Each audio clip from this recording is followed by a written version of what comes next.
to see you all here. I'm very grateful for your coming. This is unscheduled. I had not practiced this because there was another lady who was going to be doing this. But anyway, the script was lost and here I am. So apologies for the things that are not quite as they should be. Anyway, good evening, ladies and gentlemen. I think most of you know that I'm Mary Scone-Roberts, and that I am, as you know, very happy that this is happening and that my dear friend is going to be honoured in this way. My first task, pleasant task, is to introduce the Lord Mayor of Westminster, Lady Christabel Flight.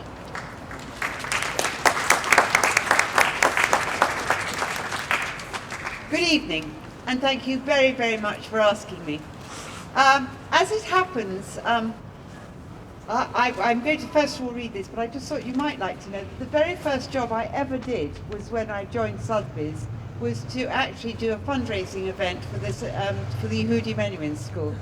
So I just thought that tied in rather well. So, but Your Excellency, distinguished guests, ladies and gentlemen, as Lord Mayor of Westminster, I'm delighted to be welcoming you all here today for this special unveiling ceremony. This latest commemorations marks the 115th such plaque sited across the city of Westminster. The Westminster Green Plaque Scheme was put in place over 25 years ago to complement the English Heritage Blue Plaque Scheme and to ensure that everyone in the community can access the rich and unique heritage in Westminster. Starting with an accolade to the great Winston Churchill in 1991, many more individual buildings and organisations have since been rightfully recognised for the significant and lasting contribution they have made to this city and beyond. Celia Vajda was an extraordinary music teacher who was passionate about her mentor's dynamic teaching methods. Through her musical talent and teaching skills, she transformed the way music was taught in this country. She lived at her flat here in Hallam Street for 40 years. I hope this will be a very memorable event for you all. Thank you.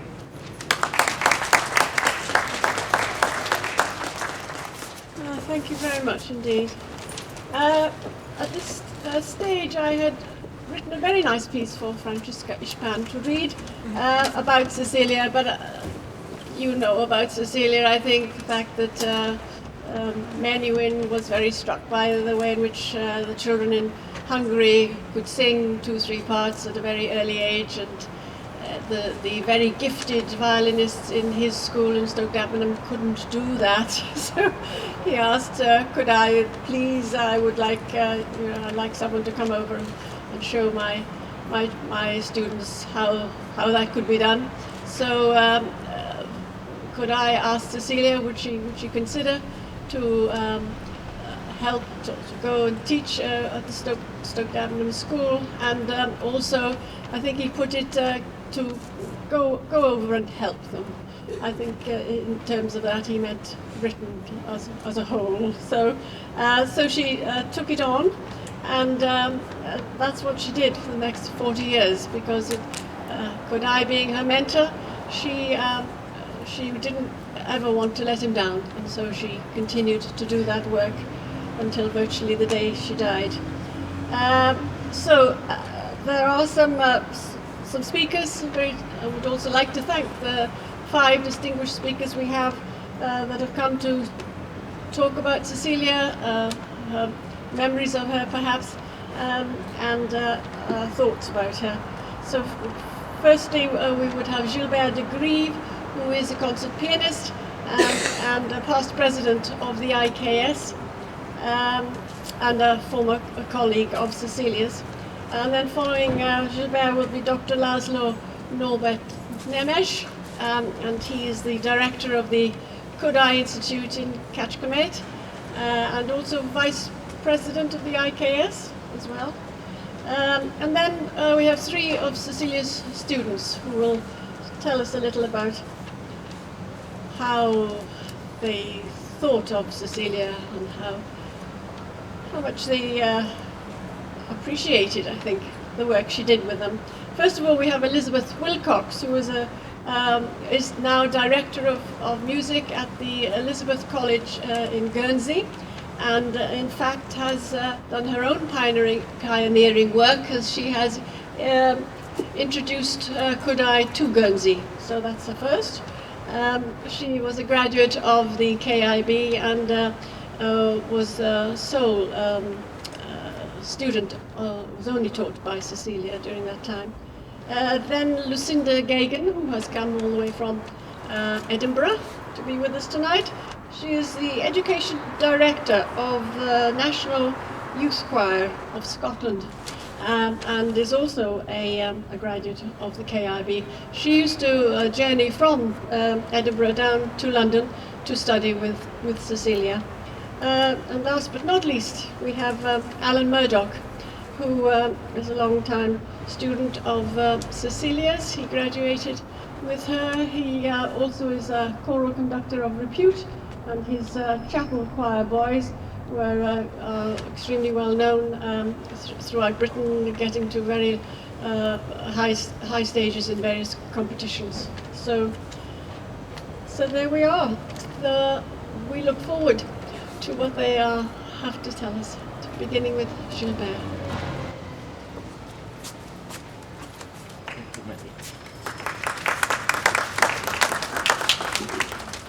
Excellencies, ladies and gentlemen, if ever you have been in the same situation, you will know that it is rather difficult, not to say quite delicate, to speak to an audience about someone who you knew well and highly respected, when in the audience there are a number of people who knew that person whom you're speaking about much longer and much better than you do. That is the dilemma in which I found myself when preparing this short talk. I lively recall a number of times that I could meet and talk with Cecilia, and it was clear that we shared a lot of common ideas and dreams, but also some common concerns. The commonness of our opinion was undoubtedly the basis for our liaison amicale. For me, as the younger one, our talks were a great source of inspiration, which I treasure until and beyond today. Cecilia was an excellent educator, but let us not forget that she was an excellent educator because she was such a great musician. It is an eternal truth for all of us: you can only pass on to others what you know and master yourself. And the master she was, in every sense of the word, as a musician, as a teacher, and as a human being. Yet, ladies and gentlemen, as I mentioned already, there are some people in the audience who could tell you much more about Cecilia. Hence my initial dilemma was not solved. Perhaps I could try to improvise, but I'm sure that Cecilia would wholeheartedly agree that improvisation can only be done well when it is in a structured form and based on strong thematic materials. Therefore, allow me to turn to Cecilia herself. One of the times that we met was on occasion of the Kodály centenary in 1982. There was a very substantial celebration conference in Budapest, programmed mainly by Professor Erzsébet Szőnyi, by the way a great friend of Cecilia, and it brought together many distinguished musicians from all over the world. On occasion of the centenary, Cecilia also lectured in the UK, and in one talk she turned very personal. For this particular event, I cannot think of a better way to commemorate and honor her than to let her speak for a moment. She said, I quote, "This talk is going to be very personal, although I hope that it still remains objective. After having written many articles about Kodály's work in Britain, I find this occasion my first opportunity to give a summary of the work publicly for the mainly British audience. But what is then my reason to be personal? I came to Britain on Kodály's recommendation in 1967, 2 months before he died. I have not been able to talk to him about the development in his work here in Britain, or about the difficulties either, which have often slowed down the development. I cannot help, therefore, thinking that while talking to you, I'm also reporting to him what we have done and what we have not done, although we should have done it. Kodai always wanted the truth, and this makes my speech easy, because I myself like to tell the truth, whether pleasant or unpleasant. Thus even the centenary celebrations will not make my summary too rosy, pretending that everything is fine. Kodai wouldn't like that. End of quote. You may wonder what struck me so much when I read these words of Cecilia after her talk was published in the Bulletin of the International Kodai Society in 1983. Well, ladies and gentlemen, it is in particular the sentence, I cannot help, therefore, thinking that while talking to you, I'm also reporting to him. It is such a great and clear testimony of loyalty towards her mentor, Zoltán Kodály. It is also an example of her integrity and honesty as a professional and as a human being. It links her stronger to Zoltán Kodály than many may think, because Kodály himself, as the late Professor Alexander Ringer wrote it so strikingly, was more than any other musician of his generation, a man who exemplified the Platonic ideal of vir justus, the just man, unfettered by extraneous considerations, answering only to the firm commands of his unswerving conscience and creative impulse, and thus a lasting blessing to all who believe in music as the crucial cornerstone of the entire humanistic enterprise. As Kodály himself once put it in response to a query about his historical antecedents in the educational realm, he said, those schools with an extended music program are not music schools, but human schools. Everyone who was close to Celia knew that she was totally in line with Kodály as far as that idea was concerned. She, as so many of the so-called first-generation teachers, carried literally Zoltán Kodály's vision out into the world. And let us not forget that it was far from evident for someone who was a renowned, highly respected and successful conductor already, to leave an important position as director of the radio choir for a world which must have been rather unknown to her. But, ladies and gentlemen, who could withstand a request of Zoltán Kodály? And on top, it was an invitation of Yehudi Menuhin. At the Second International Conference of Musicology in Budapest in 1961, Kodály said in the opening address, only close international collaboration can offer the promise of success. Today we know that Cecilia has contributed to Kodály's conviction in this country.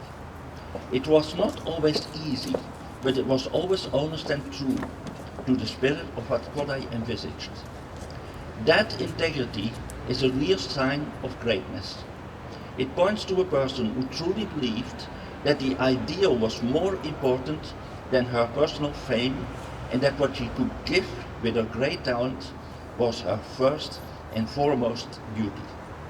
Let us always remember Cecilia, not only for what she has done, but also for whom she was. Thank you very much.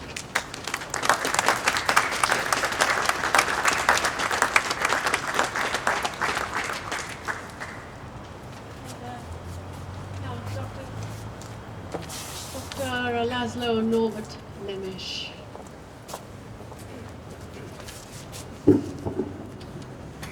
Your Excellency, Honorable Lord Mayor, Paul Roberts, dear ladies and gentlemen, dear colleagues. There are several of us here, music teachers, choral conductors, who feel extremely fortunate to have been very well educated by musicians whose work was directly influenced by their personal contact with Zoltán Kodály. Many of these musicians were in the possession of a kind of talent and musical knowledge that undoubtedly surpasses in abundance and in excellence the talent of many otherwise very gifted musicians.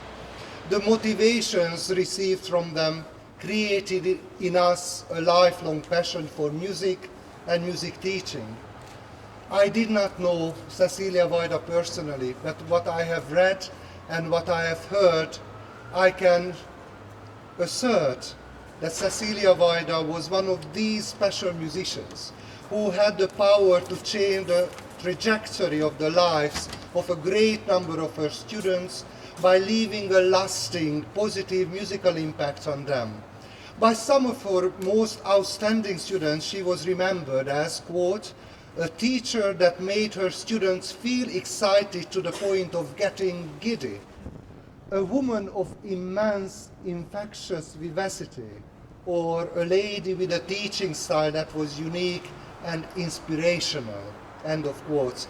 These last two quotes were taken from Miss Roberts' wonderful speech in 2013. Cecilia Vajda, as we have heard, was an equally highly recognized and respected choral conductor. Her wonderful artistic work with the Hungarian radio choir, the BBC singers, Pro Arte singers, or the ensemble of soloists and other choral groups is remembered by appreciative reviews and saved on several beautiful recordings. As one of the most worthy representatives of the Hungarian musical traditions in the UK, an ambassador of Hungarian music appointed by Kodály himself, Cecilia Vajda for decades spared no effort to popularize the Kodály way to music in the country where Kodály himself received so many positive stimuli and inspirations. It fills us with pride that Cecilia Vajda receives a commemorative plaque in this great city. This is a wonderful acknowledgement of the high quality artistic and educational work that she pursued here in the UK. Her life work is an example for our generation. The artistic values she stood so strongly for help us to find a firm and stable point of alignment on our pathways seeking excellence in music and music education. Ladies and gentlemen, in my position as Vice President of the International Kodály Society, it is my pleasure to share with you Dr. James Kaskeli's warm greetings. Dr. Kaskeli, President of the IKS, has asked me to share with you today his words that commemorate Cecilia's creative achievements. Quote, I write to you on behalf of the Board of the International Kodály Society to send good wishes on the occasion of the unveiling of this memorial plaque in honor of the late Cecilia Vajda. The presence of those gathered here is a statement to her significance in Britain, and indeed her influence is still very much alive and present in the work of the many great teachers that she trained. Cecilia Vajda was a noted conductor, performer, lecturer, and writer, but perhaps she is held in the highest esteem in Britain for her contributions to music education.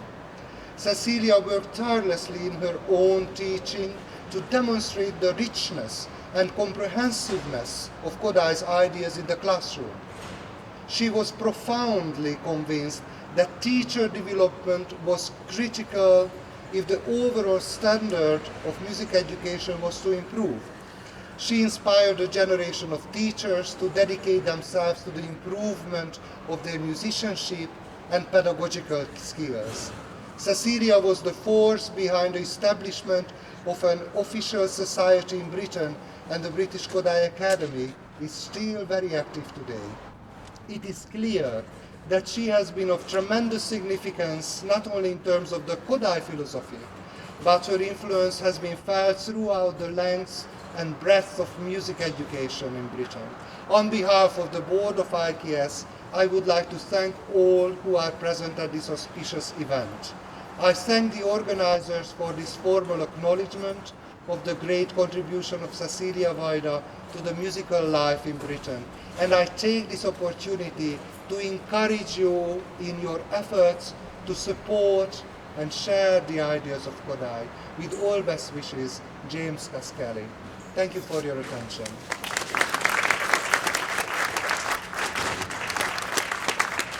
We have Elizabeth Wilcox, Director of Music at the Elizabeth College in Guernsey.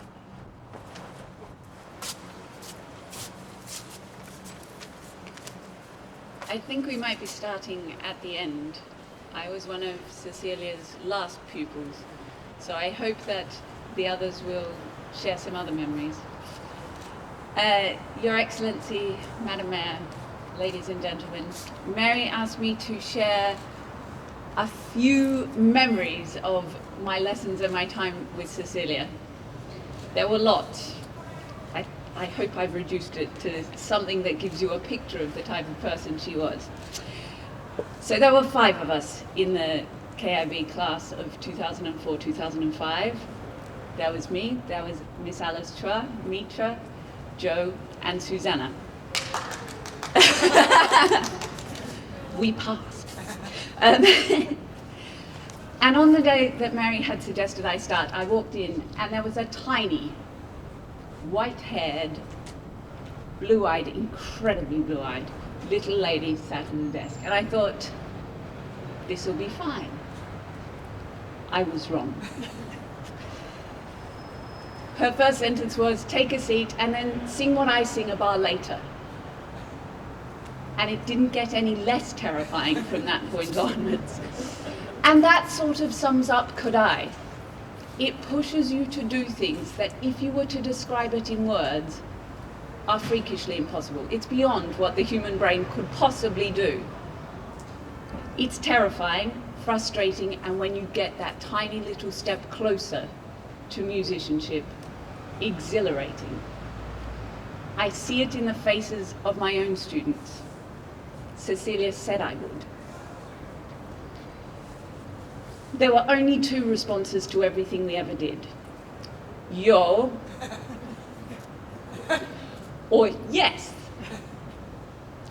The why took an incredibly long time for her to deliver. E gave you a lot of time to think, oh no, oh maybe, oh, I'm not sure. After a while I learned her very next sentence, regardless of yo or yes, was delivered with so much enthusiasm and joy. Let's do it again. Didn't matter whether you got a yo or a yes. It wasn't always easy. There were times when, in my own practice of 3-part exercises, I was reduced to tears and slightly Antipodean language. Because I cared, because I wanted a yes. I wanted her to smile and say yes.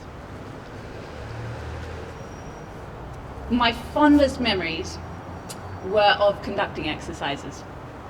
And it is probably in that Cecilia really inspired, as Dr. Nemisha said, she changed the trajectory of what I wanted to do. In our class of 5, we would give it a go. She'd sigh, reach for her walking stick, and demonstrate by stepping it out. In the Kodai classroom, there are no room for desks. You cannot fill the room with desks. There must be at least enough space for a very small octogenarian with a very large walking stick to step out a sprightly 7 time while declaring, "Old Joe has gone fishing." Otherwise, it is not a music classroom. Later, after we had all graduated, I had more to learn, and those conducting sessions were my favorite. Later again, once Cecilia was less mobile, we would have lessons in the man's waiting room in Devonshire Place, an exotic place and a different story altogether, often with a cat in her lap. Her happiest was to conduct with this cat sat on her lap. But she was such a conductor. Just a gesture and a twinkle brought to life Kodai, Bartok, Stravinsky. Which brings me to the next thing that I wanted to mention. Repertoire. I have thought really hard about how best to describe this to you. So I've come up with an analogy as a tribute to mine and Cecilia's other shared love, biscuits. So imagine lunchtime and you have a plain, probably unbuttered, wholemeal cheese sandwich. But the person next to you has an exotic, spicy laksa. This is what the repertoire that Cecilia introduced to the UK did. It changed our diet. I have a colleague currently, I teach in a boys' school. We often discuss changing the culture. From my point of view, the boys should sing, the boys should dance. From his point of view, there should be less joking around. Changing a culture is an incredibly difficult thing to do. It takes passion and commitment, and not everyone will like you. But it is a remarkable thing to do. And that is something that Cecilia has done for all of us.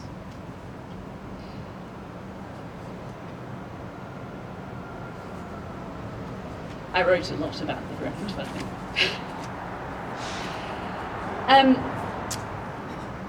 Lots of us have had the opportunity, therefore, to try songs by Kodai, songs by Bartok, repertoire that we would not have met otherwise. We didn't always do it justice. She was pretty clear on that.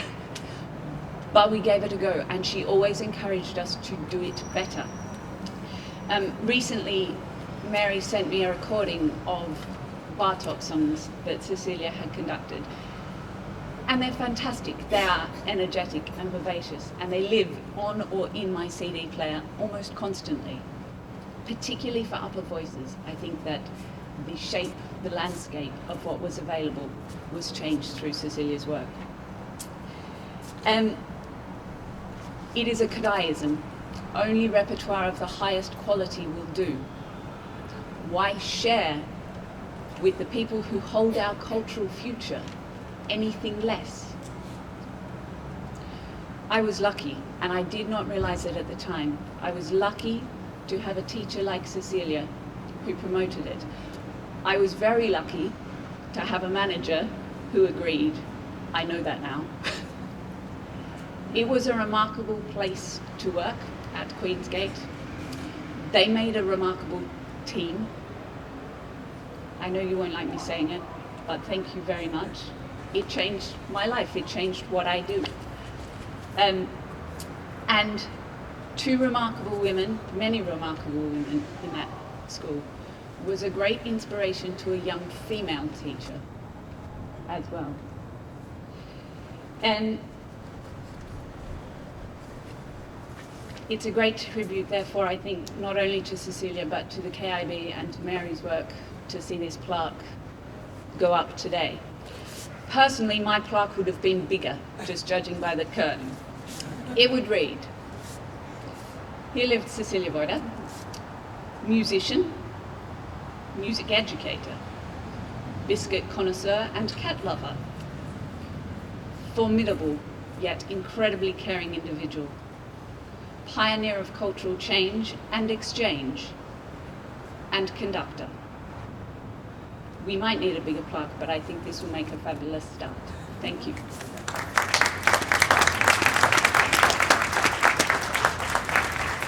Lucinda Gagan from Edinburgh. Your Excellency, Mayor and friends, it's a great privilege to be here. Thank you, Mary, for the invitation. I remember very, very clearly, as if it were yesterday, August 1993, standing alone in a car park in Cheltenham, first BKA course, waving my husband goodbye, with my two children aged 7 and 5. They journeyed to Scotland, leaving me alone in the car park, and I honestly have no idea who was the most scared. Him at the thought of watching the children for a week, or me at the thought of my first BKA course. I was incredibly anxious, incredibly scared. I had no idea why had I signed up for this thing. Little did I know that day, that 23 years ago, that it was about to be inspire me so much that that week would change my life forever. It took me down a path which I'm still travelling along and will eternally travel along. And little did my husband know he would be abandoned with the children on numerous occasions thereafter. The very next morning, I was to meet the lady responsible for the establishment of the British Kodály Academy, and therefore responsible for my life-changing experience. Admittedly, it was a rather scary introduction, as I had to sight-sing some examples so she could place me in the correct solfège class. I was petrified. Having been brought up on the Kerwin solfa modulator, I wanted to kind of put myself in a class that I would be safe. But then I saw the Celia that became the Celia I would know for a few years, that she would push me further than I thought I was capable of. The week was spent, of course, with the other things: methodology, choir, inspirational demonstration classes, conducting. I remember going home, having met people who are still friends to this day, and of course buzzing with ideas, convinced that I could change the world and the whole of Scotland would be Kodály educated. Not so easy. I was very naive. Nothing could be changed so quickly. Over the years and the forthcoming summer schools, I was not only in awe of Celia's musicianship skills and her pedagogical skills, but I became more aware of her personal qualities. How had she managed to inspire so many people? How had she managed to change so many people's attitude to music education? I watched and learned from her and observed what for me were inspiring qualities. Her determination, the total belief in what she was teaching, and the total belief in the value of this philosophy. It was clear to me nothing would stand in her way, and she would stand her ground in any situation. Her kindness. She was happy to help anyone who wanted to help themselves. I'm eternally grateful for the weekend teaching she provided in order to enable myself and a colleague from Scotland to work on certificated courses and allow us to be examined. She had high expectations. She encouraged everyone to be the best they could be and didn't ever accept second best in any situation. Her passion. She had such a passion for what she was teaching, it was impossible not to be inspired. And I believe this is a quality that you can't teach somebody, but you can certainly catch it from those who have it, and she had it. She was a visionary. She changed the face of music education in Britain. In establishing the British Kodály Academy, surrounded herself with like-minded people who were all striving for the same thing, to promote and preserve the Kodály legacy in order to train people to the highest standard possible. I read frequently a poem which still sits by my computer, and I apologise to BKA people who have heard it before, but I'm very much reminded of Celia when I read this poem. It's entitled The Winner versus the Loser. The winner is always part of an answer. The loser is always part of a problem. The winner always has a programme. The loser always has an excuse. The winner sees an answer for every problem. The loser sees a problem for every answer. The winner says it may be difficult, but it's possible, and the loser says it may be possible, but it's too difficult. Winners are a part of the team. Losers are apart from the team. Winners make it happen, and losers let it happen. I think we would all agree Celia was undoubtedly a winner, for whom we owe so much debt of gratitude. From a personal perspective, she opened the door for me, and having gone through that door 23 years ago and discovered the excellence that is the Kodály philosophy, I've completely transformed my teaching and hopefully have shared some of the passion she shared with me. I've learned so much, and I'm still learning from inspiring colleagues. I've travelled with more confidence beyond the car park in Cheltenham. I have so many treasured friends whom I've met as a result of joyful participation in music. On a national perspective, we cannot thank her enough for transforming music education in all four corners of Great Britain.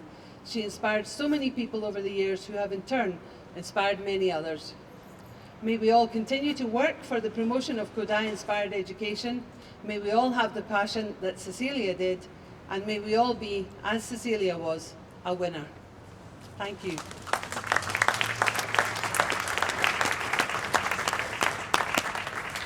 Finally, Alan Murdoch. Gosh, I'm feeling very humble, Your Excellency. Lady Mayor. I'm feeling very humbled after those speeches and with such an eminent crowd. After Elizabeth started speaking and said she was the last pupil, Lucinda turned to me and said, "You the first?" I don't know, I think I might have been. But it's a great honour to be invited to speak about Professor Vajda, Celia. And it's a mark of the high esteem in which we all hold her that finds us gathered here for a tribute to a wonderful teacher, inspirer, and of course friend. And to Mary, who supported her unstintedly in the mission set by Kodai to bring his philosophy and music education to this country. I almost said back to this country, because of course the most fundamental element, the solfege, solfa singing, was he found over here. As a student, regardless of personal ambition, all our B-Mus students in my final year in Belfast were told they would have to do the music teachers course at London University. And it was there 45 years ago in 1971 that I first encountered Celia. Rather boring lessons in the philosophy education, we were told, use the textbooks to hit them with, in jest, were surprisingly at first transformed by, to me, this astonishing vision in powder blue outfit, white blouse, red kerchief with beautiful wavy blonde hair, wonderful engaging smile and an infectious giggle. I'm sure the heavenly wings are just part of my imagination as the years have gone on. Full of boundless energy and enthusiasm, but at the same time, she had us totally entranced through only the wave of her elegant, graceful hands, with the beauty inherent in a simple sung major triad. I had so deftly and expertly been drawn into my, like so many other people, unforgettable Kodai moment of revelation of what music education should really be about. I taught in Belfast for a long time, where I was more or less a lone voice. But when I came back to London, I sought out the BKA, and I came along one Friday night. And I must admit, Elizabeth, I didn't recognize Celia when I walked in at first. She had aged quite a lot in appearance, but once she smiled, I knew who it was. And that mischievous giggle. She once said to me, "Oh, you play the trumpet, do you? You don't need to operate the valves when you're singing solfa," because my fingers would be doing the valves. That mischievous giggle, that eagerness to support, as Lucinda was saying, support, encourage, that energy after many years of an unbelievable schedule of travel and teaching, which would have killed off many a lesser person. The same professor that made me come to London had 3 sons. They all went to different schools in Belfast, the top schools. We as music students said, "Why?" And he said very simply that when he went to the first school, he wasn't satisfied with the music teaching. The second son went to another very famous top school. He wasn't satisfied. He gave up after the third son. But it was only later that I knew that what Celia had started in me was potentially music taught properly.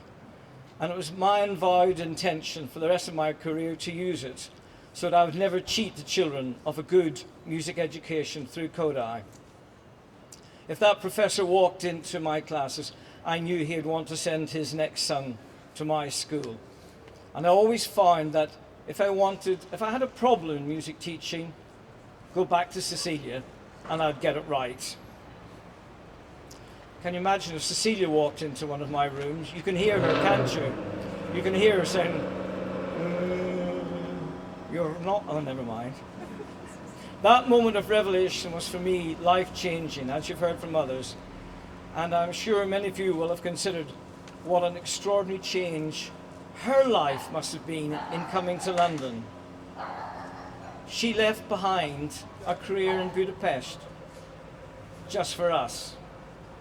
To what heights of eminence might she have risen in Hungary? But she came here for us. Who knows? Being taught by Cecilia not only gave me a life-changing moment, but because of her, I continue an absorption in what, like her, has been a lifetime passion. I had it through her, as if directly from Kodai himself. I will always regard it as my good fortune to meet and to be taught by simply, as Lucinda said, the best. Cecilia Vajda.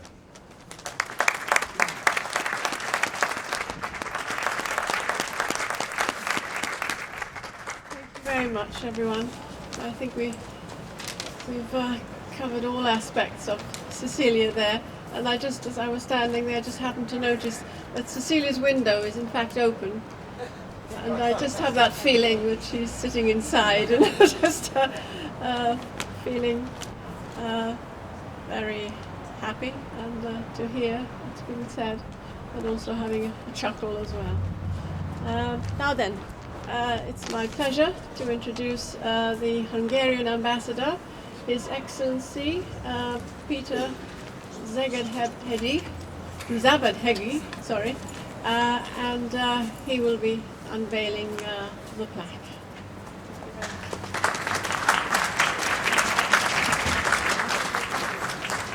My Lord Mayor, ladies and gentlemen, first of all, let me thank all those lovely speakers. They have truly inspired us. Thank you for remembering Cecilia Vajda. Thank you for sharing with us all the experiences that you have had with her. Now, being the last speaker, I'm in a situation that last speakers usually find themselves in, that what I have planned to say has already been said, much of it. But I do have some bits of prepared speech that you haven't yet heard, and some of which you may have, but certainly deserves emphasis.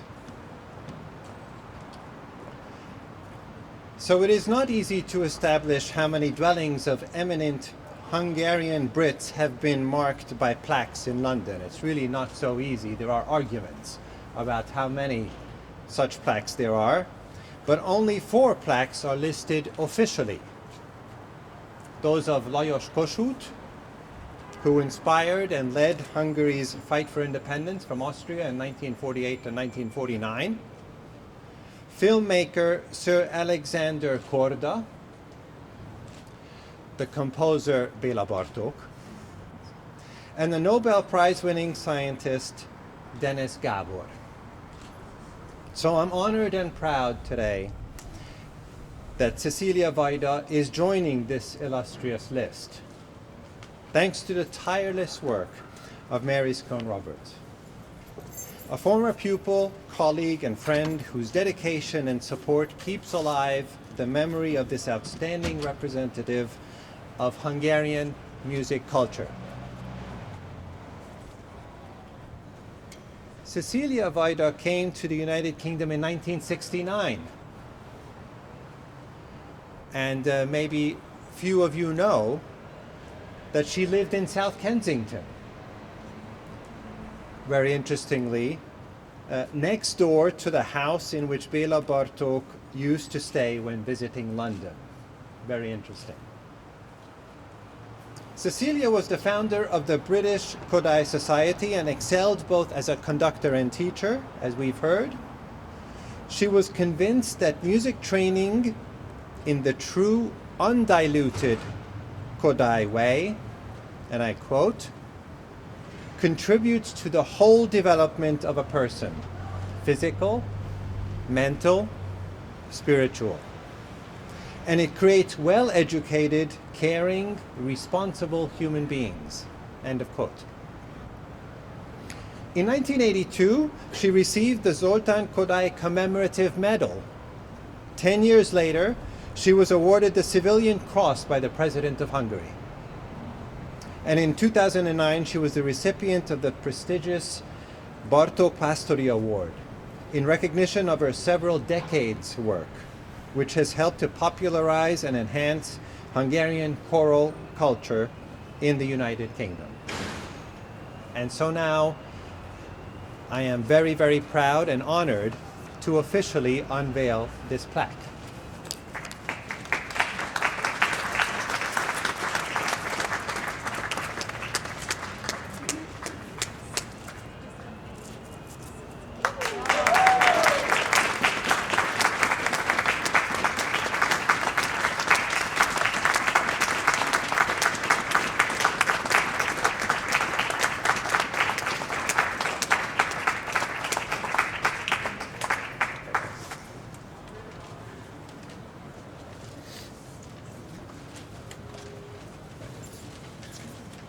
Very much, brother. Thank you, Ambassador. That was wonderful. Some added information, extra information. And now we come to the great finale, where, as I say, Cecilia is undoubtedly there inside the open window, and will definitely expect to be here to hear some singing. So, Francisca Ispan, who was a student of hers at the Liszt Academy of Music, and then went on to be director of the director of studies at the Liszt Academy, is also a choral conductor, is going to encourage you all to sing the song which I think I've sent most people, which is Harmonia Mundi. I think the first thing she's going to do, although I'm no choral conductor, but is to sort of what Cecilia would do, as having watched her on so many occasions do this. Where are the sopranos? Let's have them this way. The altos here, please, and the men over there. Okay. So if you could do a quick shuffle, that would be really wonderful. Sopranos. Sopranos here. There we are. I'll leave it to the expert now.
Thank you very much for coming and joining in this celebration. Can I say? All get a clap.